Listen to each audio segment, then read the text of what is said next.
नमस्कार दोस्तों, कैसे हैं आप सब लोग। आज एक वीडियो है जो आपके लिए लाया हूँ।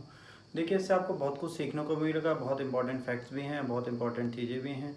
आपके बहुत काम आएगा इस वीडियो को अगर आप ध्यान से देखेंगे, अपने करियर के लिए समझेंगे तो आपको बहुत सारी चीज़ें देगा। बहुत इंपॉर्टेंट वीडियो है। मैं थोड़ा नॉर्मल हूँ, बहुत ज़्यादा खुश नहीं हूँ। उसका सिंपल सा रीज़न है, एक ऐसी ग्रेट पर्सनैलिटी के कल डेथ हुई है जिनके बारे में सोच कर ही हम लोग मोटिवेट होते थे। दी ग्रेट मिल्खा सिंह जी, और जिन्हें फ्लाइंग सिख के नाम से भी जाना जाता था, तो उनकी डेथ कल हुई है।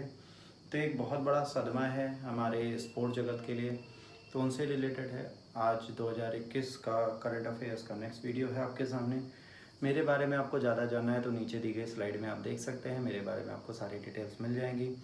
देखिए, flying Sikh will never fly again जो मैंने टाइटल दिया है, इसका मतलब है अब ये फ्लाइंग सिख, जिनको फ्लाइंग सिख का टाइटल पाकिस्तान के प्रेसिडेंट ने दिया था, वो अब दोबारा कभी नहीं उड़ेंगे। वो इस दुनिया से जा चुके हैं। आज उनका नामो निशान ख़त्म हो चुका है और बहुत दुख वाली चीज़ है ये। मिल्खा सिंह जी की लाइफ के बारे में अगर देखेंगे तो अगली स्लाइड में आपको मैंने उनकी पूरी फैमिली के बारे में बता रखा है, उनकी कितनी बड़ी फैमिली है, उन्होंने क्या किया। 18 जून को बेटा उनकी डेथ हुई है, मतलब कल। और एक बहुत बड़ा सदमा है विश्व जगत के लिए और स्पोर्ट्स जगत के लिए। मिल्खा सिंह जी एक बहुत फेमस पर्सनालिटी माने जाते हैं भारतीय स्पोर्ट्स के लिए, क्योंकि ये पहले शख्स थे जिन्होंने गोल्ड मेडल एशियान में इंडिया को दिलाया था। तो एशियन ओलंपिक में सबसे पहले गोल्ड मेडल दिलाने वाले शख्स की डेथ बहुत बड़ी चीज़ होती है। हमने आज़ादी के बाद गोल्ड मेडल का स्वाद इन्हीं के साथ चखा था। इसके बाद अगली इम्पॉर्टेंट चीज़ बेटा यहाँ पर ये आती है कि मिल्खा सिंह जी के जाने के बाद कि हम आपके लिए इतना ज़रूरी क्यों है, हम इस सेगमेंट को क्यों इतना इम्पोर्टेंट मानेंगे या क्या करेंगे। तो जाहिर सी बात है, आप सब एक IAS एस्पिरेंट हैं, इनको एक इंस्पिरेशन मानिए और इनकी इंस्पिरेशन के साथ अपने समय को व्यस्त रखें, समय को फालतू में बर्बाद ना करें, अपने ऊपर यकीन रखें और अपने सिलेक्शन के फोकस पे ध्यान दें तो 100% आप सेलेक्ट हो सकते हैं। इसी सपने के साथ प्राप्ति है आपके लिए लाया। प्राप्ति है श्योर शॉट। अगर आप हमारे यहाँ निश्चितता के साथ, गारंटी के साथ IAS की तैयारी करना चाहते हैं कि प्री मेंस आपका निकल जाए, तो आप हमारे सेगमेंट को ज्वाइन कर सकते हैं। हम आपके साथ सदैव खड़े मिलेंगे। इसमें इंटेंसिव स्टडी प्रोग्राम है जिसके थ्रू हम आपको 4 hour education and 4 hour mains writing plus doubt discussion देते हैं। तो डेली 8 घंटे आपको पढ़ाते हैं। अधिक जानकारी के लिए नीचे गए नंबरों पर संपर्क करें और बाकी बातें जान लें। मिल्खा सिंह जी की डेथ एक बहुत बड़ा सदमा है हम लोगों के देश के लिए और ये बहुत बड़ी चीज़ हो जाती है। मिल्खा सिंह जी पहले एथलीट थे जिन्होंने गोल्ड मेडल कॉमनवेल्थ गेम्स में जीता था हमारे देश के लिए। एक बहुत बड़ा नाम हो जाता है। फिर इनको ऑलमोस्ट सब लोग भूल चुके थे। फिर 2013 में इनके लिए एक मूवी बनाई गई जिसका नाम था भाग मिल्खा भाग। भाग मिल्खा भाग में जब इनको दोबारा दिखाया गया तो लोगों को यकीन हुआ कि हमारे देश के लिए कितनी इंपॉर्टेंस रखते थे, कितनी बड़ी हस्ती थे। मिल्खा सिंह की स्टोरी की बात करें तो पार्टीशन के टाइम पे इनकी फैमिली के बहुत सारे लोग मार दिए गए। इनके पेरेंट्स, सिबलिंग्स सब पार्टीशन में मार दिए गए। ये अपनी लाइफ बचाने के लिए भागे और इंडिया में आके स्ट्रगल कर रहे थे रिहैबिलिटेशन के लिए। इनका रिहैबिलिटेशन कैसा होगा इसके लिए इन्हें बहुत ज़्यादा संघर्ष करना पड़ा हमारे देश में आके। और उसके बाद कई बार इन्होंने छोटी मोटी चोरियाँ की अपने आप को बचाने के लिए, बहुत सारी ऐसी चीज़ें की जो इन्हें नहीं करनी चाहिए। तो इनिशियल लाइफ इनकी बहुत अच्छी नहीं थी। इनके पास ना घर था ना कुछ था, माँ बाप जा चुके थे। एक अकेला बंदा क्या करता अपनी बहन के साथ। ये यहाँ पर आए हुए थे। इसके बाद जब ये आर्मी में गए, आर्मी के बाद इन्होंने स्पोर्ट्स कोटा उठाया और वहाँ पर गए। तो वहाँ से बेटा इनकी लाइफ की चीज़ें बदली और 80 रेस इन्होंने अपने जीवन में करी हैं जिसमें 77 जीती हैं, मात्र 3 हारी हैं। एक इतनी बड़ी पर्सनैलिटी हैं जिन्होंने 80 रेस वर्ल्ड वार पूरी लाइफ में अपनी लड़ी हैं और जिसमें सिर्फ 77 जीतने के बाद 3 हारने वाले इकलौते शख्स हैं। 4 गोल्ड मेडल एशियन गेम में ला चुके हैं, 1 कॉमनवेल्थ गेम में ला चुके हैं। एक इन्होंने ब्रॉन्ज मेडल मिस किया था ओलंपिक में और 1/1000 सेकेंड से। सोचिए कितना बुरा लगा होगा इनको और कितना बड़ा सदमा होगा। 1/1000 सेकेंड से इन्होंने, उसके बाद भी इन्होंने जीवन में कभी हार नहीं मानी।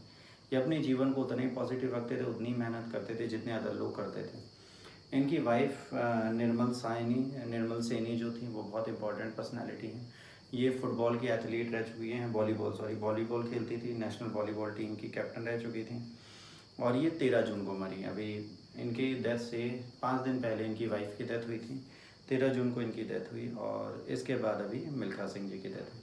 देखिए, मिल्खा सिंह की लाइफ से हम बहुत कुछ सीख सकते हैं, बहुत कुछ हमें जानने को मिलता है।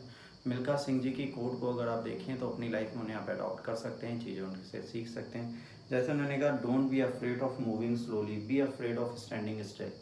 आप धीरे चलते हैं, बहुत स्लो चलते हैं, कोई फ़र्क नहीं पड़ता, बट हार कर बैठ जाने से या खड़े होने से आपको नुकसान होगा।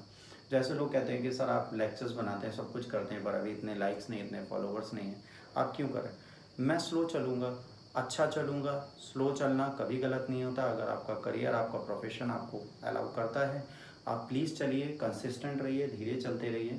You have to start at least. आप अगर बैठे रहेंगे तो आपकी चीज़ नहीं चलेगी। IAS एस्पिरेंट्स के लिए भी यही चीज़ है। अगर आप प्रिपरेशन कर रहे हैं, at least you start. You don't think कि ये बहुत टफ है, ये एग्ज़ाम मुझसे नहीं निकलेगा, और ये सारी चीज़ें। देखिए, विषम परिस्थितियाँ सबके जीवन में आती हैं। मिल्खा सिंह जी उसका लाइव एग्जाम्पल हैं। आपके जीवन में भी विषम परिस्थितियाँ हैं जो आज नहीं तो कल ख़त्म हो जाएंगी। उसके बाद you don't have to be a great to start, but you have to start to be great. आप स्टार्ट करते समय महान नहीं होते। जब आप स्टार्ट करते हो आप लेमैन होते हो, बट उन्होंने कहा स्टार्ट करने के बाद आप महान बन सकते हो। अगर आप किसी चीज़ को स्टार्ट करोगे तभी तो आप महानता की तरफ जाओगे। जब आप स्टार्ट ही नहीं करोगे तो महान बनने का कोई लॉजिक ही नहीं आता।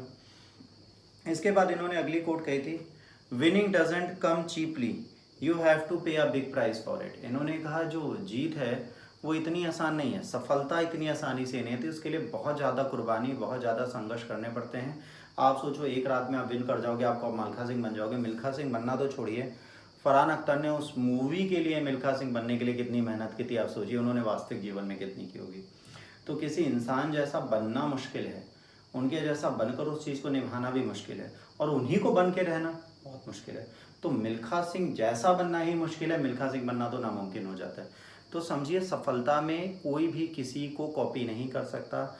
हर एक बंदे के ट्रेंड अलग हैं, हर एक बंदे की आइडियोलॉजी अलग है, आप उसको फॉलो करके आगे बढ़ सकते हैं।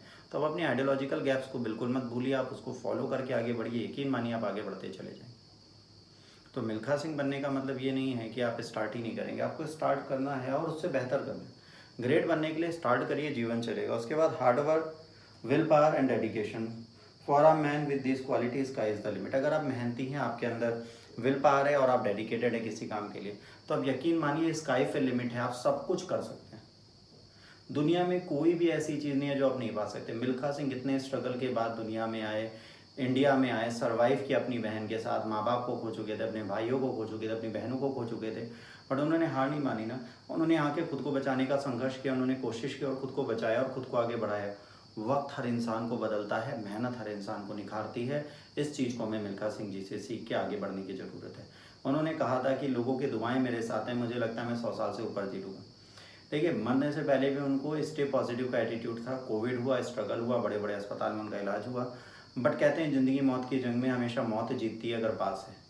तो यहाँ पर भी मौत जीती, बट इस मौत का मतलब ये नहीं है कि मिल्खा सिंह जी हार गए। मिल्खा सिंह जी आज भी हमारे बीच हैं, अपनी यादों के साथ, अपनी बातों के साथ और अपने किए गए कर्तव्य और कर्मों के साथ। अगर आप उनको फॉलो करेंगे, आप जीवन में आगे जरूर बढ़ेंगे।